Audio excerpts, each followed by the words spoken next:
Não acredito que eu tô aqui pra gravar esse vídeo pra vocês. Bom, pra quem não me acompanha nas redes sociais, ou também não é antigo por aqui no canal, provavelmente não sabe, mas eu sou muito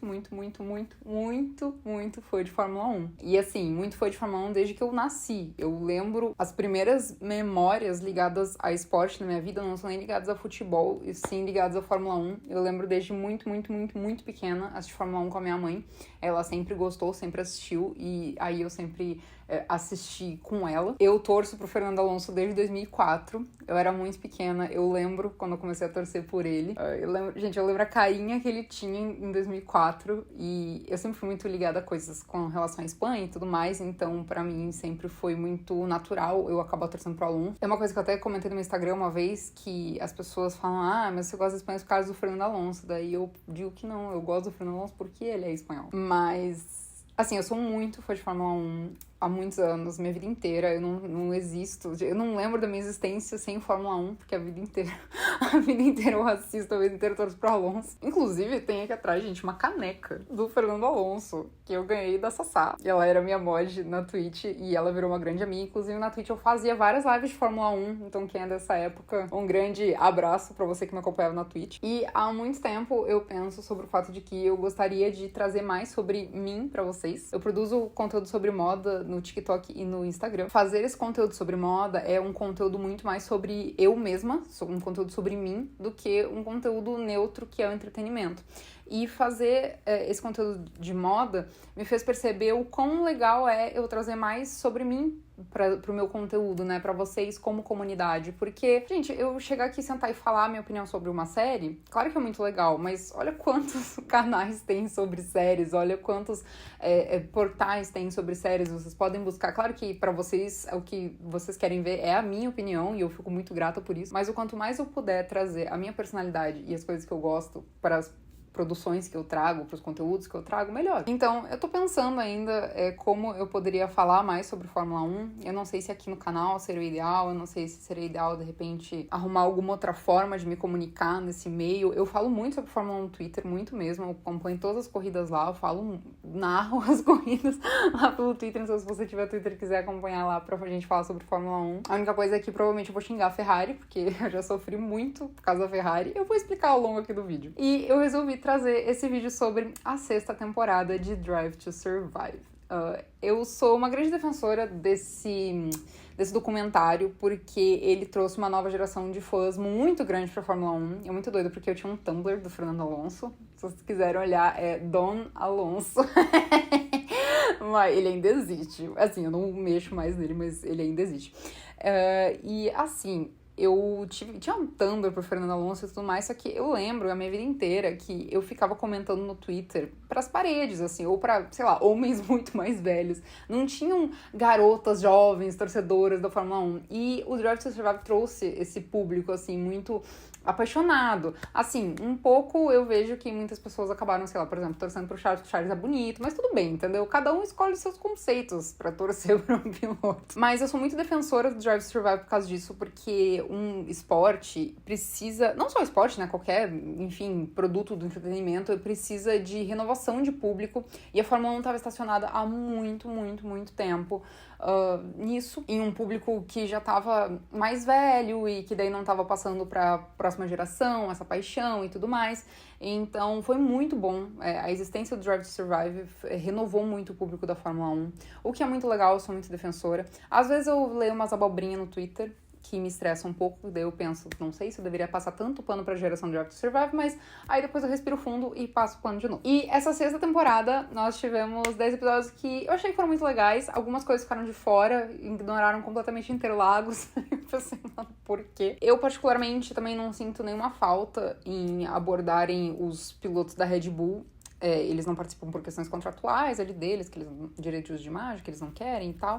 Tem várias questões envolvendo o uso da imagem dos pilotos da Red Bull, vocês podem pesquisar aí se vocês quiserem mais detalhes sobre isso. Mas talvez eu ofenda algumas pessoas aqui, mas eu não acho o Max e o Checo carismáticos o suficiente pra fazer parte do Drive to Survive. E eu fiquei muito feliz que logo o primeiro episódio foi sobre o Fernando Alonso, né? Na verdade foi sobre a Aston Martin. E é muito doido porque melhorou muito o nível de produção do Drive to Survive, né? No começo, eles faziam mais divididos por corridas, assim, os episódios, de tal corrida a tal corrida, de tal corrida a tal corrida, e funciona, eu acho que funciona bem esse modelo, mas eu gosto de como agora eles têm muitas equipes pra produzir, assim, pra captar material, pra eles decidirem o que vai pro corte final dos episódios. E é muito doido porque eles estavam acompanhando ali os lançamentos de todas as equipes, dos carros e tudo mais, e muito provavelmente eles decidiram que esse primeiro episódio seria da Aston Martin a partir do momento que o Lance Stroll conseguiu a façanha de quebrar os pulsos andando de bicicleta. E aí, nós tivemos esse primeiro episódio focado ali na Aston Martin e tudo mais, gente, eu me emocionei muito, de novo, em ver o Alonso no pódio, porque, cara, eu já chorei tantas vezes na minha vida, de emoção e de tristeza também por causa do Fernando Alonso, vocês não têm noção. Vocês não têm noção mesmo, assim, o quanto ele é importante na minha vida. Eu sempre falo que ele é meu maior ídolo, eu já dei várias entrevistas pra vários lugares, e toda vez que perguntam qual que é o seu maior ídolo, eu falo Fernando Alonso, as pessoas ficam que nem aquele meme da Nazaré, assim, recalculando rota na cabeça, porque ninguém espera que eu vou falar que é um piloto de Fórmula 1. As pessoas esperam que eu vou falar que é algum ator, alguma atriz, ou sei lá, minha mãe, mas, gente, é o Fernando Alonso. E eu me emocionei muito, eu tinha já chorado, obviamente, no dia que ele chegou no pódio, né, na primeira corrida do ano, mas, assim, resgatou memórias de muitos momentos, assim, do primeiro título dele, do segundo título dele, resgatou memórias da primeira corrida dele pela Ferrari em 2010, eu lembro que aí, em 2010 eu me apaixonei pela Ferrari, por causa do Alonso, obviamente, só que a Ferrari me fez passar tanta raiva com o Alonso que eu comecei a pegar ódio da Ferrari. Então, assim, a minha relação com a Ferrari é uma relação muito de amor e ódio. Eu poderia comentar mais sobre isso no episódio sobre a Ferrari, mas eu já vou aproveitar esse gancho aqui que eu tô falando do Alonso. O Alonso, ele perdeu 2 títulos mundiais por causa de questão de estratégia com a Ferrari. O de 2010, principalmente. Em 2010, a Ferrari fez uma estratégia completamente errada pra ele e ele perdeu o título por 1 ou 2 pontos. Foi muito, muito triste. Eu lembro de chorar, de soluçar, assim, na última corrida do ano. E foi muito, muito triste. Ia ser muito legal, ia ser um título fantástico, assim, porque a Ferrari abraçou os ferraristas, né, os tifosi abraçaram o Fernando Alonso como cria da casa. E é muito doido até, porque quando o Alonso saiu da Ferrari, entrou o Vettel, eu acredito que alguns de vocês, ou vários, enfim, que acompanham há menos tempo Fórmula 1 não saibam disso, mas logo que o Vettel chegou na Ferrari, ele foi muito contestado. Ele era tetracampeão mundial, mas ele foi muito contestado porque os tifosi, eles gostavam muito do Alonso, né? Dessa energia ali de espanhol e dessa coisa e tal. Os tifosi também sentiam que a Ferrari tinha sido injusta com o Fernando Alonso, no termos de que não tinha dado a ele o título que ele merecia, porque por 2 vezes ele ficou ali pau a pau com a Red Bull, que era, assim, um carro tão astronômico quanto o do Max Verstappen atualmente. Então, assim, a Red Bull, ela me traz pesadelos há muitos anos, entendeu? Aí, na época que o Alonso tirou 2 anos sabáticos da Fórmula 1, que ele foi correr em outras modalidades e tal, eu acabei torcendo pro Charles Leclerc, porque eu gosto de torcer pra piloto, não sou muito de torcer pra equipe. E aí o Charles Leclerc foi pra Ferrari e a minha tragédia começou de novo, entendeu? O Fernando Alonso ainda é meu piloto favorito, mas eu gosto muito do Charles, eu torço muito pra ele também. E nesse primeiro episódio a gente teve a Aston Martin, e eu vou falar pra vocês que, cara, eu fiquei muito surpresa com o Lawrence Stroll, o pai do Lance Stroll. Porque só um verdadeiro e intenso amor de pai e filho pode explicar a paciência que ele tem com o Lance. Sério, eu fiquei surpresa, eu não achei que ele fosse esse cara tão coração com o filho dele. Fiquei com um pouco até de pena do Lance Stroll, porque eu lembro que eu xinguei muito ele na época que ele tava voltando e colocando todos os pilotos em risco de ele, né, ir pilotar, mesmo não estando com as mãos em condição de pilotagem. Cara, eu me emocionei, assim, no episódio, sabe? Porque eu vi que ele deu de tudo mesmo que ele tinha, assim, pra conseguir estar ali. A real é que, gente, ele não é tudo isso, né? Ele não é bom o suficiente pra estar ali. Paciência, entendeu? Não é todo mundo que merece estar na Fórmula 1, né? Vide o Logan Sargent, né? A gente tem um episódio sensacional sobre o Liam Lawson. Por favor, alguém dê um assento ao Liam Lawson em 2025. Eu clamo por isso. Mas o 9º episódio da temporada foca bastante no Liam Lawson, né? Que mostra um pouquinho do retorno do Ricardo, que a gente já tinha visto no 2º episódio, que também foi um episódio emocionante. Foi muito legal ver aquele teste ali do Ricardo pra ele voltar e tudo mais. Dá uma coisa, assim, um nervoso da gente assistir isso. Mas eu fiquei feliz pelo Ricardo, que ele conseguiu voltar, né, pra Fórmula 1. Eu não acho que ele é um piloto top de linha, mas eu também não acho que ele merece estar fora. Ele é melhor que muitos pilotos que estão no grid, então ele merece sim ter um assento, inclusive ele é muito melhor que o Sérgio Pérez. E eu fico feliz de ver ele novamente na Fórmula 1. E ele também é muito carismático, obviamente. Nós tivemos esse nono episódio onde foca no Leon Lawson, cara, ele faz um trabalho sensacional, entendeu? Muito injusto também que ele, por exemplo, que teve resultados muito melhores que o Yuki Tsunoda, não tenha o assento e o Yuki tenha. A Fórmula 1 é muito injusta. Principalmente, assim, de 15 anos pra cá, que o que mais tem contado é o patrocínio. Eu fiquei assim com uma peninha do Leon Lawson, porque ele falando que a família dele não tinha grana pra ele subir pra outras categorias. Tipo, o Alonso também veio de uma família mais humilde, ele não tinha dinheiro, o pai dele construiu o kart dele, ele não tinha dinheiro pra concorrer em categorias mais altas, o governo ajudava ele a correr. Então, é muito legal ver o background mais humilde de alguns pilotos, mas também é triste ver que esses pilotos que não têm esse patrocínio, essa grana e tal pra entrar nas equipes, eles acabam não tendo tanta oportunidade. Eu também fiquei com um pouco de pena do Nick De Vries, mas coitado, ele é muito ruim, né, gente? Mas eu fiquei com pena dele, gente. Aquele take final dele saindo daquele quarto do hotel, ele batendo a porta. Eu fiquei, mano, coitadinho. Coitadinho. Mas, né, ele é ruimzinho, vai fazer o quê? O terceiro episódio a gente teve ali mais focado no Lando Norris e na McLaren. Eu confesso que o Lando é um piloto, cara, que eu acho ele carismático, mas ele não me enche os olhos, assim, não me brilha os olhos em termos de pilotagem. Eu acho ele um bom piloto, muito bom mesmo, assim, pra mim ele é, de fato, ali entre um dos melhores que está no grid e tudo mais, mas eu não sei, pra mim falta alguma coisa nele ali, uma faísca, um negócio assim, talvez ele seja muito bonzinho demais. É isso.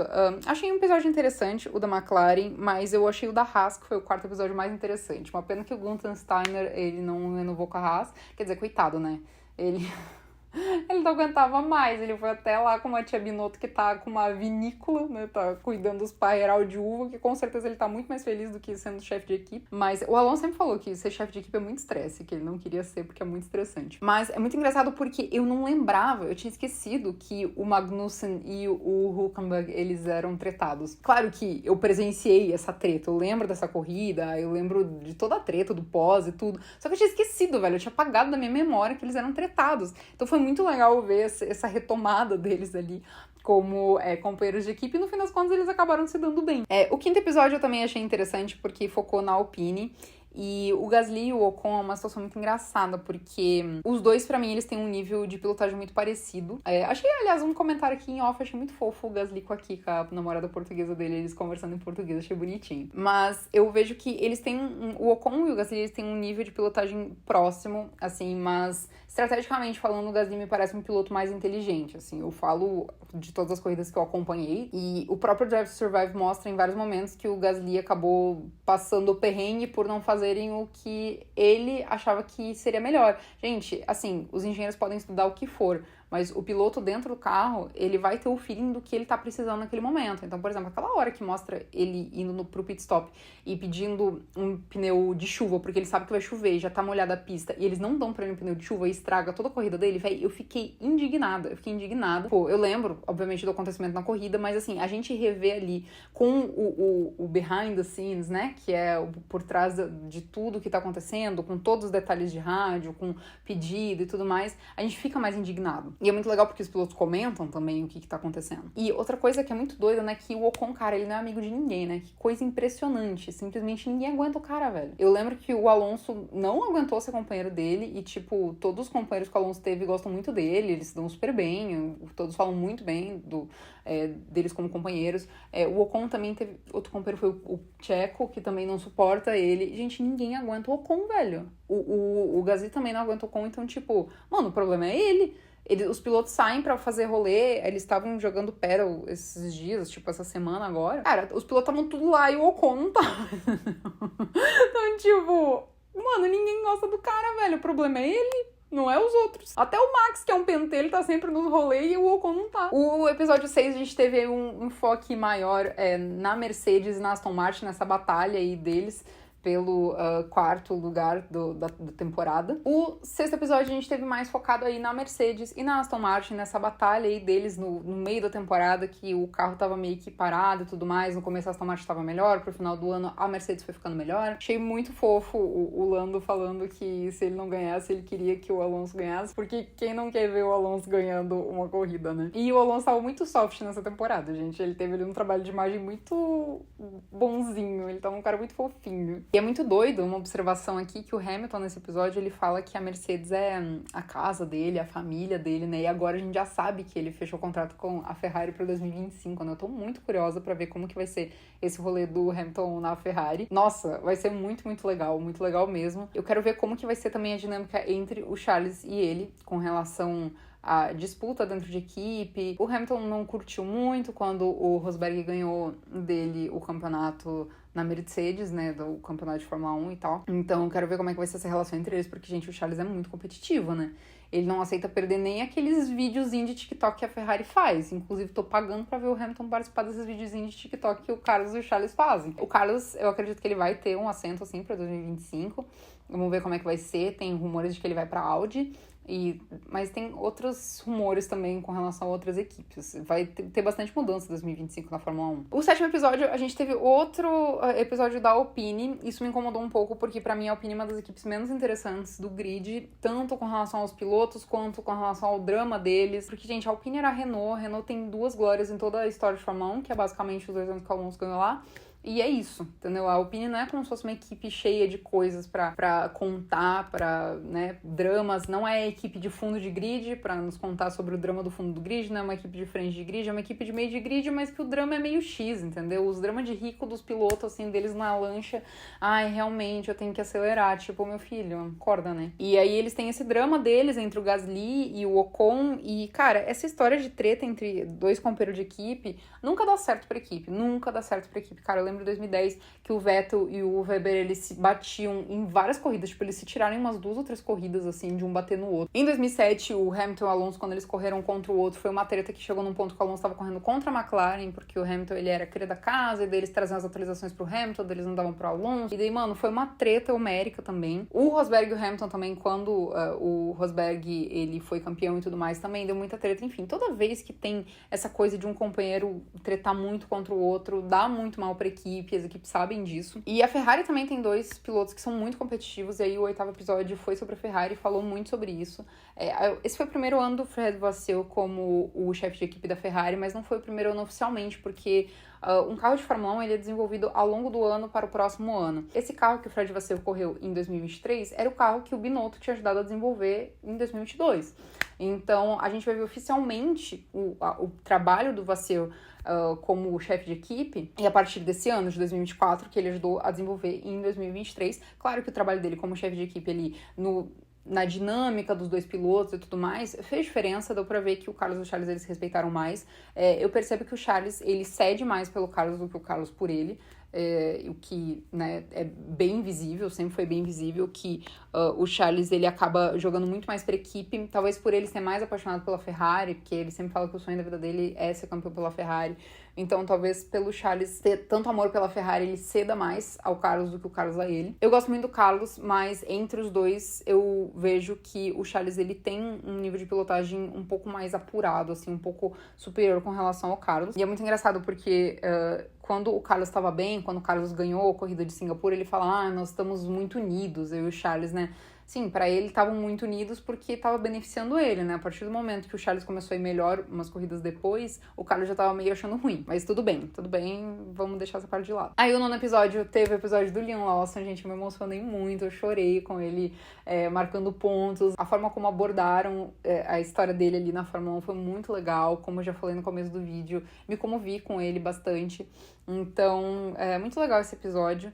E eu torço muito pra em 2025 ele ter um lugar, sim. Eu achei que já em 2024 ele ia ter, mas infelizmente não veio aí. Mas eu tô torcendo muito pra ele ter um lugar, porque ele é muito bom. Ele é muito bom, muito talentoso e muito querido. Aí a gente tem o último episódio que foca nas 2 últimas corridas. E por causa desse último episódio, eu particularmente acho que seria muito legal se encerrassem a Fórmula 1, o calendário da Fórmula 1 em Las Vegas, porque é uma festa maior, né? E aí eles fazem essa baita dessa festa cheia de cerimônia, cheia de não sei o que, e ainda tem o último GP depois. Então, pra mim, é interessante esse final sem Las Vegas. A corrida de Las Vegas é muito legal mesmo. Foi muito emocionante, foi uma das melhores corridas do ano passado. E é muito legal porque ninguém esperava, né? Então a gente tem aquelas cenas ali dos pilotos ouvindo como que vai ser a cerimônia de abertura, tudo com uma cara de bunda, né? Um pouco a fim de participar da patifaria. E no fim, todos saíram muito empolgados porque todos amaram a corrida. Só achei uma sacanagem o que aconteceu com o Carlos Sainz, que ele passou por cima daquele bueiro, né? Aquela tampa ali, acho que é de um duto de ventilação, não lembro direito o que era, mas era uma tampa como se fosse um bueiro. E isso prejudicou todo o carro, eles tiveram que trocar trocar todo o chassi e tudo mais. E, cara, ele sofreu punição igual, gente. Isso é uma sacanagem. Porque não foi culpa dele, não foi como se ele tivesse entrado na parede ali porque ele perdeu o carro. Ele tava andando no traçado normal e simplesmente o chão, o bagulho se soltou, mano. Eu lembro, eu fiquei indignada quando isso aconteceu. Porque é um absurdo, não tem cabimento ele ter que pagar punição por causa disso. Mas, enfim, muito legal ali a gente vê o desfecho da Fórmula 1. Esse último episódio foi bacana, eu gostei bastante. Muito doido a gente ver ali a disputa até o final, ponto a ponto, entre as equipes. O quanto o Charles queria dar esse segundo lugar pra Ferrari. Ele tava torcendo pro Sérgio Pérez, coitado, vamos, o Tcheco pedindo pro Tcheco ultrapassar o Russell, óbvio que isso não quer acontecer, né, porque o Tcheco a gente já sabe como funciona. Se o Fernando Alonso ele tivesse um companheiro de equipe melhor, com certeza a Aston Martin teria ficado melhor qualificado no campeonato. Então, assim, muitas questões, e eu tô muito, muito, muito ansiosa por essa temporada de Fórmula 1. Eu queria dar um jeito de cobrir ela com vocês, gente, live na Twitch não vai rolar, então eu não sei como que eu poderia falar sobre essa temporada com vocês, mas eu me diverti muito, gente, falei demais, fazia tempo que eu não fazia um vídeo tão longo aqui, mas eu me diverti muito de falar de Fórmula 1 aqui com vocês, gente, eu poderia passar 5 dias sem parar falando de Fórmula 1 com vocês, e nossa, amei fazer esse vídeo de Drive to Survive, vai ter vídeo de cena aqui, vai ter vídeo de tudo que der pra falar de Fórmula 1 que eu vou falar, e é isso. Mas, nossa, gente, eu tô realizada de falar de Fórmula 1 aqui com vocês. Me conta aí quais são as suas expectativas pra essa temporada de Fórmula 1. Eu tô muito animada. Deus, por favor, deixa os outros pilotos ganharem. Ninguém aguenta mais o Max Verstappen ganhar toda a porra de corrida, gente. Eu passei por isso de 2010 a 2014, tá aqui. O Vettel ganhava a porra toda com a porra da Red Bull. Mano, quando a Red Bull voltou a vencer... É que, na verdade, eu também não gostava que a Mercedes ganhava tudo. Eu odeio hegemonia na Fórmula 1. Eu acho muito chato. E aí, quando... a Red Bull começou a ganhar sem parar, eu falei, meu Deus do céu, eu tô vivendo o déjà vu de 2010. Enfim, e é isso, gente. Me conta aí o que vocês estão esperando pra essa próxima temporada de Fórmula 1. Me conta aí o que vocês acharam dessa temporada de Drive to Survive. E é isso aí. Um beijo pra vocês e até a próxima.